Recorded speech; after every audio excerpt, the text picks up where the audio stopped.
Good evening, non-existent viewers. I have finally gotten around to watching episodes 17 and 18 of Season 1 of Teenage Mutant Ninja Turtles, the 2012 show, TCRI, and Cockroach Terminator. And at the end of TCRI, with Donnie decoding the Krang's device and figured out that all the Krang bots are after April, which is why they kidnapped her dad. It's just poor April O'Neil just can't get a break in this darn Ninja Turtles show. Like, I remember her being the damsel in distress, like, quite a few times in the 2003 show, as well as, like, the movies from, like, the 90s. But, like, this show is just, like, putting her through the ringer with the number of times she's been kidnapped and her dad being kidnapped and all that stuff, and the Turtles having to come in and rescue her, and her whole, like, dynamic between Donnie and stuff like that. And I'm really glad that we got to see more of a Leatherhead in this episode, which I'm gonna warn you guys this now. I'm gonna have to restrain and stop myself from calling him Leatherface, Lead from Texas, Chainsaw Massacre. Excuse me. Yeah, with Leatherhead, you're seeing more of him and, like, him trying to grasp, you know, the trauma that the Krang had, like, inflicted onto him, and his, like, running gag of, like, grabbing Donnie by the face and shaking him around like he's a rag doll. Yeah, I thought it was a noble sacrifice from Leatherhead that, like, he, you know, obviously the Turtles are his only friends, and he trusts them. He's like, you know, farewell, my friends, as he takes the giant rock monster back into the Dimension X with him. I wonder if Leatherhead is gonna be, excuse me, I wonder if Leatherhead is gonna be stuck there for, like, the rest of the series, and we're not gonna see him again, and that's it, just the 2 episodes that he's featured in. Or if we're going to see more of him in, like, later episodes. We'll see how that goes, I guess. And the Cockroach Terminator, the episode 18. I like how this is a more, like, Raphael-centered episode, but instead of the main focus being his anger and his attitude, they're seeing him, like, try to overcome a fear of his. It's so weird, again, because I touched base on this, like, in, you know, I reviewed that other episode of him, like, you know, of his anger issues being sent home from the team early. It's like, we see this, like, because I mentioned that video that we need, everyone needs their emotions, including emotions like anger and fear and sadness, because they're natural emotions and they're necessary, and it's important how to deal with them properly and channel them into something productive. And, like, Raphael, he's afraid of cockroaches, and Mikey is grilling him over it.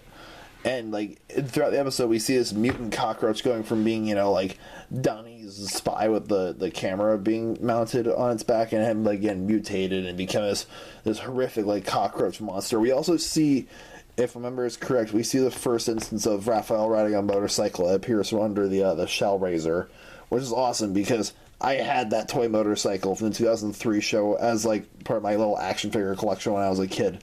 And I would have the Turtles ride it all the time. So, yeah, all in all, 2 very good episodes.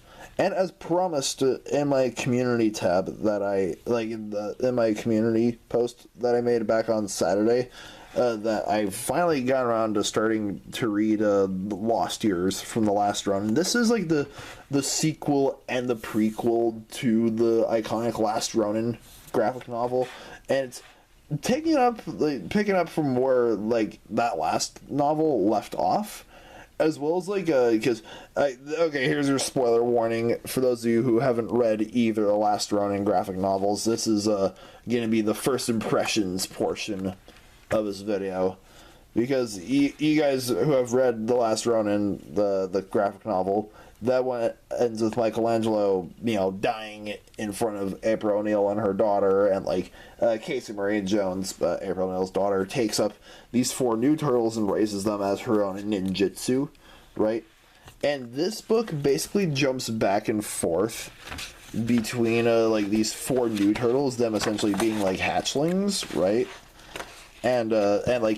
And Mikey's adventures, like, you know, because we got to see, like, some of his memories of being in Japan, living in solitude after Master Splinter and Casey Jones and the other, like, turtles are killed by Hiroto, Shredder's grandson. And yeah, so we see, like, again, in the various, like, different art styles, they see, again, the artwork and the design is just flawless in both comics. And, like, we see him in Japan and in Korea, like I just showcased. And it's basically jumping back and forth between those old memories of Mikey and him being haunted by, like, his three brothers and these three new turtles.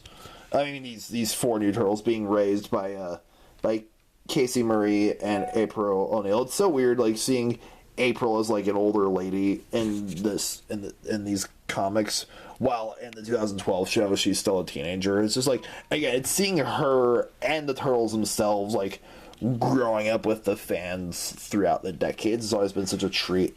And yeah, if this ever gets a film adaptation eventually too, this will warrant an R rating. Just within the first, like, I want to say 50 pages I've read, more or less. Like, yeah, this comic goes into some pretty brutal stuff. And yeah, again, if you haven't read the first book, like, if you're a Ninja Turtles fan, like, what are you doing? The Last Ronin, like, seriously. I guess this is, like, because when I reviewed The Last Ronin, which I'm gonna do, like, a proper, like, full, in-depth, like, review for this as part of, like, a Turtle Tuesday episode later down the road. This is just me getting my first impressions. When The Last Ronin eventually gets its film adaptation, I'm very curious to see, like, if it's gonna be, like, how much of is it gonna be, like, do like a 300, like, the Spartan movie with Zack Snyder? Like, is it gonna be just, like, completely, like, copy and paste from the books, or is it gonna be, like, loosely based on the books, or, like, follow the same narrative but, like, still switch around a lot of the events and characters, like The Walking Dead? Or is it gonna, like, hodgepodge events from both of this and the first book? Well, I guess we'll have to find out. Alright, well, thank you so much for watching this video, and if you enjoyed, and if you are looking forward to hearing my more in-depth discussion on this later down the road, let me know in the comments down below. Like this video, please, and subscribe, and yeah, stay beastly. Have a good night.